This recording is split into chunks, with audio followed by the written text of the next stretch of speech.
Welcome back. We're continuing right along with editing some of our pictures from Mackenzie. We're at the color grading phase. We got all these in our last video and we're continuing on. These look quite a bit different. And these were actually done in camera. So sometimes with this background, it's kind of a foil background, had a disco ball that you can kind of see there. I like to throw in some crazy effects sometimes, and this is from a company called Prism Lens Effects. I've got a number of stacked filters on here, including the one that you see the most is the halo effects that they have. I've also got a dream effects on here, as well as a Pro Mist from Tiffen. So there's 3 different filters physically on the lens of the camera itself to give this look, and that's something that whenever I do a shoot with Prism Lens Effects, some of their more extreme ones like the halo here, most people tend to think that I do that all in post, and that is not true. There's some things you certainly can do in post, but sometimes if you can do it in camera, I always think that's best. Some things are just not feasible to do in camera, though, but if you can, that's usually what's best. Okay, so we're brightening this one up. That's the majority of this. Since it has those filters on it, obviously it's going to have a very stylized look anyway. But I want the colors to be right. I was thinking if this might make more sense to be a little cooler than some of the others because it doesn't have the same fall type look to it that some of these other shots do with the dried flowers and such. So maybe a cooler effect as opposed to going really warm. I think I like it a little cooler there. And we could even come in and tweak some of these colors. So I like using the color editor sometimes to do that. Let's come in and select a color here. That's this one here. And we can adjust the hue to make it a little more on the purpley side, as opposed to straight blue. I just feel this is a little different than just a straight blue. That's more of just a creative decision on my part. There we go. Because we had some kind of blues in here and such, so I want something to contrast that. Okay, so go ahead and Control-Shift-C, Control-Shift-V to paste. And let's go ahead and paste across all of them that we have our halo filter on, because those are all in the same sort of set there. So we're not cropping at this stage, but I could see a perfect crop point right here, which was kind of some of the thought when I was taking the shot. There we go. It's good. So I lined this prism up right across her eyes, which was something that... So again, this is just the effect from the filter itself. I just moved the camera until I saw this little bit right here going across her eyes, just to be a little bit of a dash. You can still see her eyes through it, but I liked how that went. And I took some other ones as well, of course, that did not have that across her eyes, but I wanted to give some options to her for when she was going through and picking the ones that she liked. And it looks like she liked the ones that went across her eyes. So that works. Here we go. All right, so I'm going to copy this, Control-Shift-C, Control-Shift-V. These were on just a plain white background, but I did have some other effects on here as well. Prism Lens Effects. This was the center split diopter, I believe, as well as the Dream and the Pro Mist from Tiffen. I don't think I put the Nostalgia filter on, also from Prism. I can't remember if I did, but I'm pretty sure I did not, because that one has a lot more of a, well, it's nostalgic, so it has a more sepia tone to it than these images have when they're raw. So like that, but I want to bring up the shadow a little bit, as well as adding a little bit more contrast.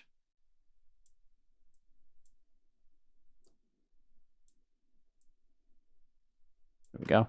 All right, Control-Shift-C and Control-Shift-V. And wow, that's really blown out. Okay, we're going to want to dial that back quite a bit. That's this right here, doing a lot of that.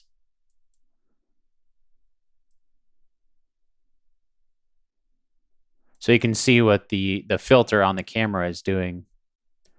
It's really cool. It's got kind of, you can see the strips right here. So this is the split part of the center field split. I can't remember. If you go to Prism Lens Effects and look up their effects, you'll find it as one of them.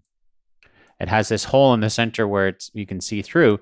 And then I've got the Dream filter on there to make anything that you do see through there have this kind of a soft, dreamy effect to it.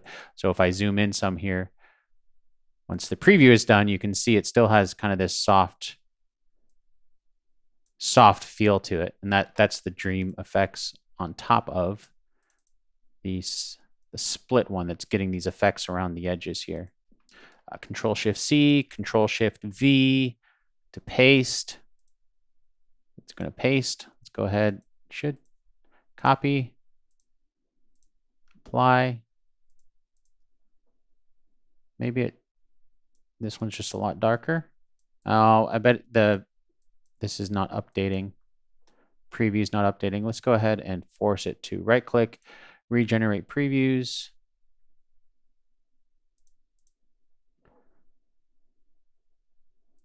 Wonder if it's just that one.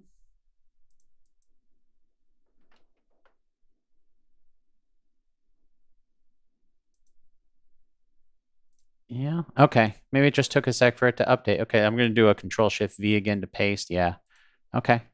Just took a second for it to update there. Normally, if something like that happens, you'll see a little indicator right here where Capture One is processing something. You can click on that in order to get to it.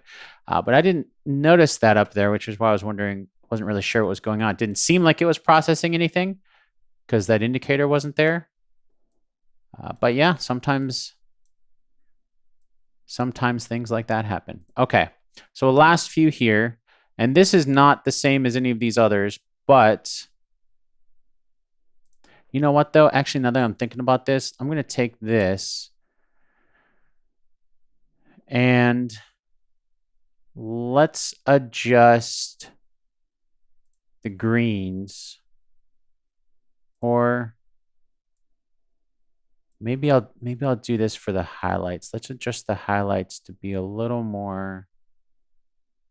cooler instead of in the green side. A little more towards blue. And then this as well. Yeah, I like that a little bit better. So what we're doing is we're taking some of those highlight areas. See how it's very green right there? We're taking some of that and we're making a little bit cooler. Mostly, I'm not going to get rid of all of it because green is still a cooler color, but mostly to match some of the blues in these, which also have the effects on them. So you can see it makes it a little bit of a cooler shot as opposed to more of a greenish tint. So, all right, so let's move on to this one now. This, I'm actually going to try from this because as you can see, that's the same chair set up in a slightly different area in the studio, but same chair. So I'm going to copy that and start with that and then start to make some adjustments to it.